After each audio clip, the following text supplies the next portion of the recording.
Welcome back to Breakfast Central. We're now joined by our National Assembly correspondent, Sagir Ibrahim, who brings us all the details on what the legislators have been up to lately. Good morning, Sagir Ibrahim. You're welcome back on the show this morning, and it's good to see you. It's been a while. What has been happening with the National Assembly? We hear that they are back from their month-long recess. What are the conversations that you've experienced in the course of their return?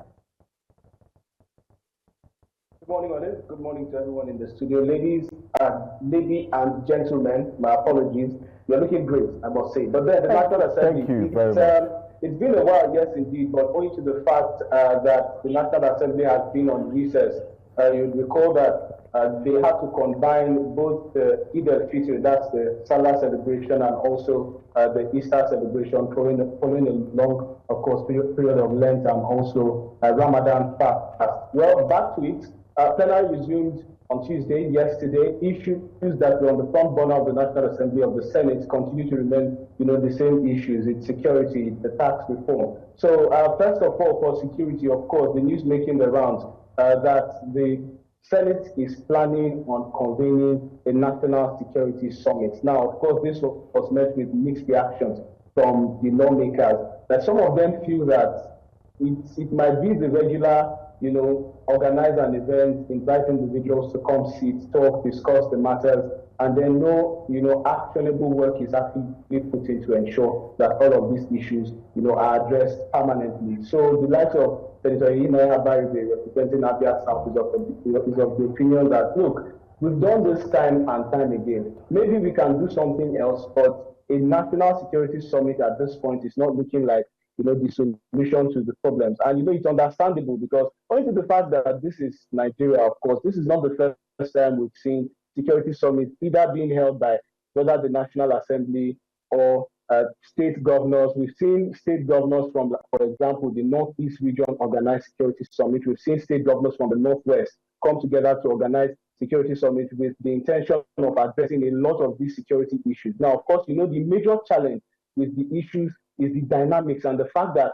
it is really changing. It's not the way it used to be before, because right now these non-state actors have started adopting strategies and including or inculcating the use of technology when carrying out some of their activities. This is not the first time we started having conversation about these bandits, kidnappers, or whomever it may seem, going on social media to post either their loot or to post all kinds of videos to show that they are where they are, and then nothing seems to be done about tracking their locations, and getting them arrested or made to face the law. So these are some of the issues. But the question is whether a national security summit will address these issues as the case may be. Then on the other hand, we have the likes of Senator Titus Zam, who is from Benue State. Recently, we did a special report on the spate of attacks by suspected armed men in the state who have continued to wreak havoc on communities. And right now, at the moment, a lot of these communities, which are mostly agrarian, cannot access their farmlands, cultivate and plant. Now, on the larger extent, we know the impact that this can have, on the country's food production capacity. Considering the fact that Benue State is the food basket of the nation, it's really a sad irony to see that all of these things are happening there. And by the way, something I forgot to add in that report is the fact that on our way out, we actually, priced yams and the other food items in the state, and it has increased exorbitantly, obviously because of the fact that these farmers have been ransacked, have fled their communities that have been ransacked previously and cannot, access their farmland. So this is another issue that the likes of Senator Titus Zam is talking about. Our communities have been eroded by non-state actors. If there is any means, including a national security summit, to bring the issues to the fore, talk about them and make sure that the right amount of be it publicity or attention is given to these areas, then by all means we should go ahead and do so.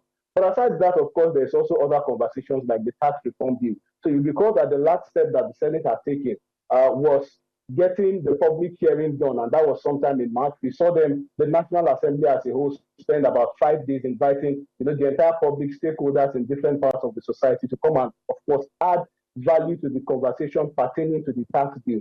This bill, they say, especially the federal government, is saying that it's going to revolutionize Nigeria's tax administration. But then there have been issues. Of course, we saw different parts of the country, different blocks of the society come out to condemn certain aspects of the bill, that may be alien to them or that may affect them in one way or the other. Of course, that there are also federal government agencies who have raised concerns about the bill and the powers that it gives to the National or Nigerian Revenue Service when it comes on board, usurping some of their own capacities and some of their own responsibilities. So today we expect that at the National Assembly, at the Senate precisely, we'll see them continue, with legislation on that bill. Public hearing is done. We are coming to the floor now for clause by clause consideration to be also done. Hopefully that will be done today, presented by the chairman of the Committee on Finance, and then hopefully we may see, the tax reform bill pass third reading today. So these are some of the developments coming from the Senate, as the case may be, and of course, more should be coming in today.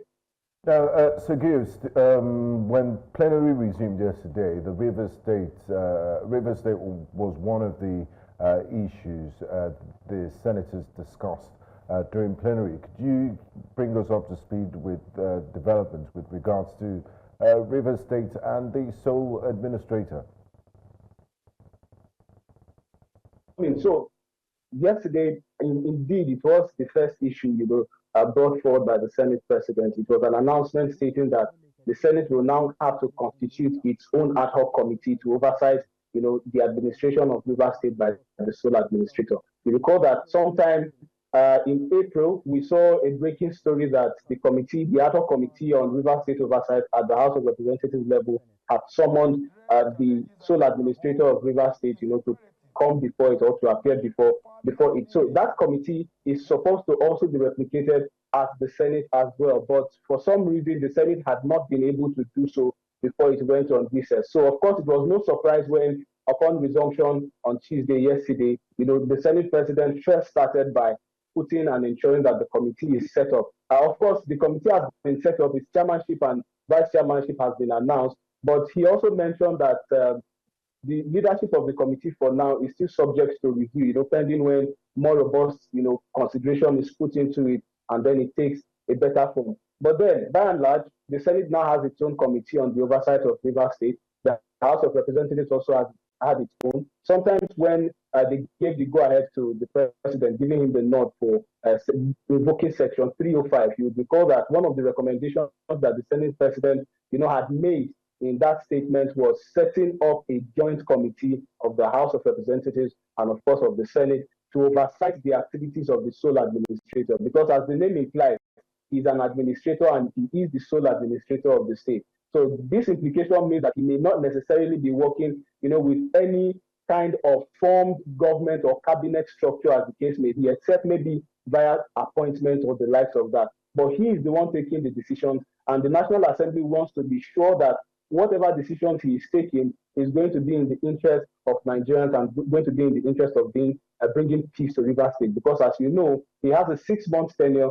and he has an assignment to carry out in that 6 months. So this National Assembly wants to be sure that while this period is going on, he is doing the right things and ticking, of course, and blowing the right bells and whistles to ensure that peace is restored to the state and he doesn't carry out far-reaching, actions in the states. So there you have it with the National Assembly and the Senate with the formulation of a committee on the Rivers sole administratorship. Beautifully, that's a good roundup. Thank you so much for taking us through what happened after the recess. But let's leave the National Assembly now. Let's go on the streets. We did see you, and you were covering would we call it a mild protest, where VDM, a very dark man, Martin Ose. Exactly, was recently, is recently in the EFCC custody. And then you have a lot of persons on the streets coming out and, protesting. You were privileged to have been there as well to cover this. Can you break it down for us what the conversation was like then and where it is currently as we speak? Well, I would say yes, there are individuals on the streets demonstrating and demanding the release of very dark man. But then, what is still a bit sketchy at this point is what the allegations are. I saw a report somewhere that the EFCC is saying it borders around financial crimes and also around cyberbullying or cyber stalking applications. I do not know whether that statement is accurate or not.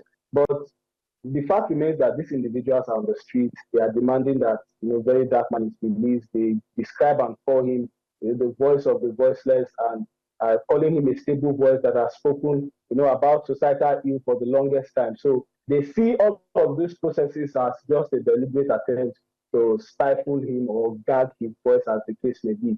But then, of course, there are other voices, on the other side of the divide that asking questions as to whether this should be the focus of Nigerians at this moment. Yes, of course, very dark man, has been arrested.